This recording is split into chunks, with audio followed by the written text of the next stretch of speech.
You are infinite, like the sky. If you're not kind in terms of physically, emotionally, practically, materially, and if you're not kind inside your heart, your life will not prosper. It will not be beautiful enough. Because that would be what you come to know as a selfish person. Someone who is so caught up in themselves. And that is the worst place for a human being to get caught. A human being that aspect of consciousness that is living in a self-portrait as a person. One of the worst places to get caught is in the place of personhood, where your life is all caught up, all entangled in your identity and who you believe yourself to be, who you are portraying yourself as or consider yourself to be. And I've seen nothing but tragedy there. It is from this place where wars are born, where a lot of atrocities are born, where cruelty is born, where selfishness is born, where ego thrives, where divisions are, common, where life becomes very inhibited and restricted and unflowing. It is there when consciousness gets stuck into the grip of personhood. This is where everything in life begins to stagnate and a human being begins to die even while they are biologically alive. And so this is why it is so highly encouraged of people who feel some yearning or some urgency to awaken from this dark sleep into the light of true awakening, and that they are pulled into satsang. And satsang is not about some Sanskrit term, it's not Indian. Satsang is life. It means your relationship with your heart, and how that relationship gradually matures into a oneness, into a unity. In fact, it is always a unity, but it has to be recognized. It has to be experienced. It has to be irrefutably proved through direct experience and insight that is your reality. And I've seen time and again how people move with such great selfishness and outwardly try to appear to be so wonderful and nice and cute and all the things which are just facades. They're just appearances, pretenses. It's not that I want to talk about people, because in reality a person is only a kind of a garment that consciousness wears for a while. It has no reality, independent of belief, independent of the life force. The person does not really exist. It's just a belief, a state of mind that arises in consciousness. Human beings have to discover and know themselves as consciousness rather than as people. Then you can enjoy the sense of personhood like the way an actor enjoys the role that you play in a theater or in a cinema or something like that. You enjoy the role, you perform it really well, yet all the while you know you're not this. Every human being must have this similar kind of experience, the similar kind of understanding and knowledge, that the role that we appear to play in life, you can see if you allow yourself a little space to be quiet enough, that you will see that life is unfolding and it's being carried by some wave carries, some energy flow is carrying the expressions of life. If you're quiet enough, you will see this. And if you see this, you'll begin to appreciate that there's no you living your life. The life that you talk about being lived is only an unfolding of God's expression through the vehicle of this body. When you begin to know this, you begin to come more acutely aware of your deeper nature as consciousness.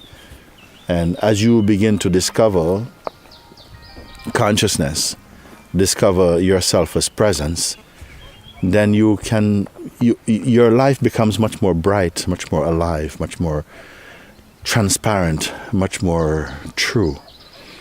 And joy enters your heart, and peace and love, real love. Not the love that goes looking for love, the love that is like the sun's light and warmth and radiance. The sun is not shining every day and giving light to the world. It just is. And there has to be an isness about life, about ourselves, because only there you'll find stillness and you'll find a true human being, you can say, who is nothing other than consciousness in its human form, in its most authentic expression. So this is the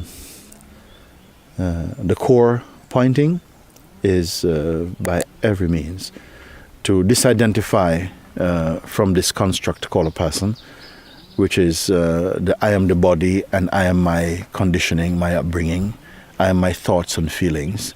You must go beyond this. If you don't know how, you can begin. If you have no teacher in your town or no person who can guide you, if you have internet, go to internet, go to Google, punch in satsang or punch in self-realization, or look at one of our own videos. You don't have to stick with me. You can look and see if there are other people who resonate with your heart, and begin to watch these and ponder over them and reflect upon them. And you'll find that there's a force there. If you're authentically in search of the truth, there's a force there that begins to move inside and to develop a sensitivity towards this. And you'll find that you're already up and on your journey of self-discovery. So I wish you well in everything that you do, everything that is authentic, everything that is born out of the love for a true evolution of consciousness and to the greater self. Om, om, om. You are boundless. Love itself. Very good. In His radiance, this is clear.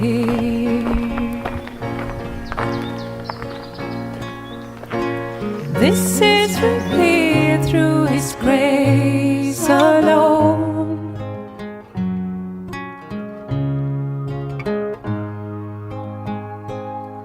The words He's singing are calling us home.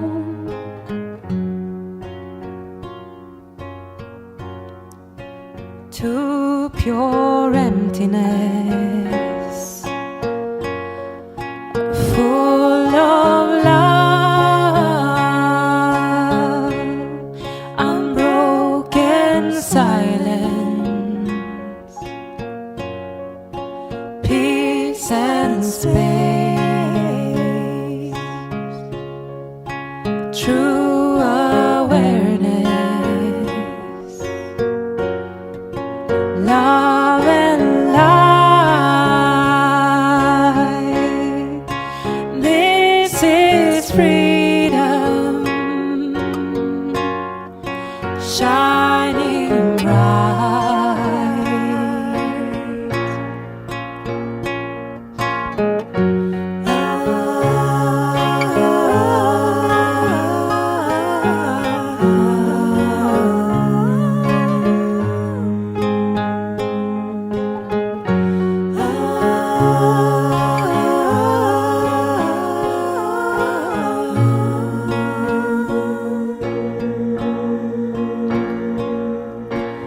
This is revealed through His grace alone.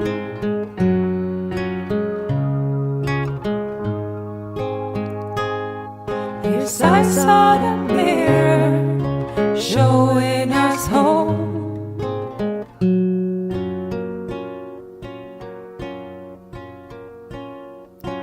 Disappear in His songs